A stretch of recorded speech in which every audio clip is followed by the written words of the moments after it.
Midnight had swallowed the Wyoming plains. The wind rolled across the open ranch like a restless ghost, rattling the wooden fences and brushing cold fingers against the windows of Ethan Cole's old ranch house. The sky was black, moon hidden behind thick storm clouds, and not a single star dared to show itself. Inside the house, Ethan sat alone by the dying fireplace. He had been alone for 5 years now. 5 years since the night his wife Mary died on that same road outside his ranch. The same road that cut through the tall grass like a scar. The drunk driver had never even stopped. Ethan had found her car crushed against the old oak tree. Mary's hand still gripping the steering wheel, her eyes already empty. Since then, the ranch felt haunted. No laughter, no warm dinners, no footsteps upstairs, just silence and guilt. Ethan had tried to drown that guilt by working harder. From sunrise to sunset, he took care of his cattle, fixed broken fences, cleaned stables, anything to keep his mind from remembering the woman who used to stand on this porch waiting for him. That night, the storm was building. Thunder growled far away like an angry beast. Ethan was about to put another log into the fire when his hand froze. Nobody came to his ranch after dark. The nearest town was 12 miles away, and this road wasn't used anymore. Not since Mary died. Knock, knock, knock. The sound came again, soft, weak, like a child's fist. Ethan slowly stood up, his heart beating faster. He grabbed the shotgun that always rested beside the door. Not because he wanted to hurt anyone, but because the world had taught him not to trust the dark. He opened the door. Cold wind rushed inside, and standing there under the dim porch light was a little girl. She couldn't have been more than 7 years old. Her hair was tangled, her small face pale with cold. She wore a thin nightdress soaked from mist and dew. Her bare feet were red and shaking, and her eyes were filled with terror. "Mister," she whispered, her lips trembling. My mama needs help." Ethan lowered the shotgun instantly. "What? Honey, what are you doing out here?" he said softly. "Where's your father?" The girl shook her head. "It's just me and Mama. She won't wake up. She's cold. Please." Ethan swallowed hard. "Where do you live?" The girl pointed toward the dark fields. "In the old house, past the trees." Ethan's heart dropped. That old house had been abandoned for years. People said it was cursed. No electricity, no water, no phone lines. "How long has your mama been like this?" Ethan asked. "I don't know," she said, tears sliding down her cheeks. "I tried to wake her. She didn't answer. I got scared." Ethan looked at the sky. Rain was starting to fall. He made a decision. "Come inside first. You're freezing." He took off his coat and wrapped it around her tiny shoulders. The girl flinched at first, but then clutched it tightly like it was the only warm thing in the world. He led her inside, sat her by the fire, and handed her a cup of warm milk. Her hand shook so badly she could barely hold it. "What's your name?" he asked. "Lee." "Okay, Lily, I'm Ethan. We're going to help your mama, I promise." Her eyes met his. "Really?" "Yes." Ethan went to the wall and grabbed his lantern. Then another. Then another. He lit every lantern he had. Old oil lamps that once belonged to his grandfather. He hung them on hooks, grabbed 2 more for the walk, and opened the door again. "Stay close to me, Lily." The ranch lights disappeared behind them as they walked into the tall grass. The wind howled louder. The lanterns flickered, throwing dancing shadows across the field. After 10 minutes, they reached the old house. It looked like a ghost. Broken windows, door hanging off one hinge, the roof sagging, darkness inside. "This is it," Lily whispered. Ethan stepped inside carefully. "Mama," Lily called. No answer. The air inside was icy. It smelled of damp wood and something wrong. Ethan followed Lily into a small bedroom. And there, on a thin mattress on the floor, lay a woman. She was barely breathing. Her skin was pale, her lips slightly blue. Sweat soaked her hair even though the room was freezing. Ethan knelt beside her. "She's alive," he muttered, "but she's very sick." "Is she going to die?" Lily asked, panic rising.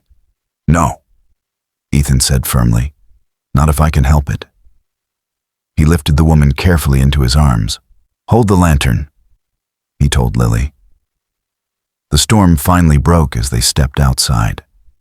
Rain poured down like heaven was crying. Ethan carried the woman all the way back toward his ranch. Lily walking beside him, holding the lantern with both hands. The woman groaned softly. "Lily," she whispered. "I'm here, Mama," Lily cried. By the time they reached Ethan's house, the woman was barely conscious. Ethan laid her on his bed, wrapped her in blankets, and started a fire in the stove. He remembered how Mary used to care for sick people in town before she died. He boiled water. He wiped the woman's face. He tried to bring her fever down. "What's your mama's name?" he asked Lily. "Anna." Ethan froze. That name. Something about it felt strangely familiar. As the storm raged outside, Ethan looked down at the unconscious woman, then at Lily sitting quietly near the fire. And deep in his heart, he felt something shift. This wasn't just a random knock. Fate had knocked on his door that night, and nothing would ever be the same again. The storm did not calm that night. If anything, it grew louder, as though the sky itself had heard those words and was answering them with thunder. Wind clawed at the walls of Ethan Cole's ranch house, making the old boards groan like something alive. Rain kept beating against the windows, streaking the glass so thickly that the outside world disappeared into a blur of darkness and water. Inside, the fire was the only thing keeping the cold at bay. Ethan stood at the foot of the bed, looking down at the unconscious woman. Anna's chest rose and fell slowly, each breath shallow and fragile. Every time she exhaled, Ethan felt a knot loosened just a little inside his chest. Proof that she was still alive, still here. Lily sat near the fireplace, clutching the mug of warm milk with both hands. She hadn't said a word in several minutes. Her eyes were fixed on her mother, wide and frightened, as if she was afraid that if she looked away, even for a second, Anna might disappear. "You can come sit closer," Ethan said gently. "You don't have to stay over there." Lily shook her head. "I want to be where Mama can see me when she wakes up." Ethan nodded. He understood that kind of fear. He had lived with it for years. He pulled up a chair beside the bed and sat down. For a moment, he just listened to the storm, to the crackling fire, to Anna's breathing. The house, which had been empty and silent for so long, now felt strangely full. Not loud, not busy, just alive. He took a damp cloth from the bowl of warm water and gently wiped Anna's forehead. Her skin was still hot, but not as burning as before. "That's good," he murmured to himself. "You're fighting it." Anna stirred faintly, her eyebrows tightening, as if she were trapped in a bad dream. "No, please," she whispered. "Don't." Ethan leaned closer. "Anna, can you hear me?" Her lips trembled, but no words came out. Lily slid off the chair and hurried to the bed. "Mama." Anna's eyelids fluttered, and slowly, so slowly it seemed to take all her strength, she opened her eyes. For a moment she looked confused, her gaze drifting around the unfamiliar room. Then she saw Lily. "Lily," she whispered. "I'm here, Mama," Lily cried, grabbing her hand. "You're okay. You're in a warm place now." Tears welled up in Anna's eyes. "You went alone?" Lily nodded. I was scared, but you wouldn't wake up. Anna squeezed her daughter's hand weakly. I'm so sorry. I made you do that. Ethan spoke softly. She saved you, if she hadn't come when she did. Anna slowly turned her head toward him. Their eyes met for the first time. You, she said quietly. You're the man. The rancher. Yes, Ethan replied. My name is Ethan. Thank you, Anna said, her voice barely more than a breath, for taking us in. You don't need to thank me, he said. You needed help, that's all. She studied his face as if trying to remember something. You look familiar, she murmured. Ethan felt his heart skip. Do I? I don't know, she said slowly. Maybe it's just the fever. He forced a small smile. You should rest. She nodded, exhaustion pulling her back under. Within minutes, her eyes closed again. Lily stayed beside her, perfectly still, afraid even her breathing might wake her. She didn't move, didn't blink. Night slowly faded into early morning. The storm finally broke, leaving behind a thick, damp silence. Pale gray light slipped through the curtains. Outside, the ranch was soaked and muddy, but breathing again after the rain. Ethan hadn't slept. He sat alone at the kitchen table, staring into nothing. His thoughts knotted around memories he had buried for years. Anna. That name kept dragging him back to one terrible night. 5 years ago, the road had been just as slick, the rain just as unforgiving. Mary had called him, her voice trembling. Ethan, I don't like the storm. Can you come get me? I'm coming, he'd promised. And on that road, he had seen a car pulled over, a woman standing beside it, screaming for help. He had slowed just for a second. He had seen the fear in her eyes. But he had kept driving because Mary was waiting.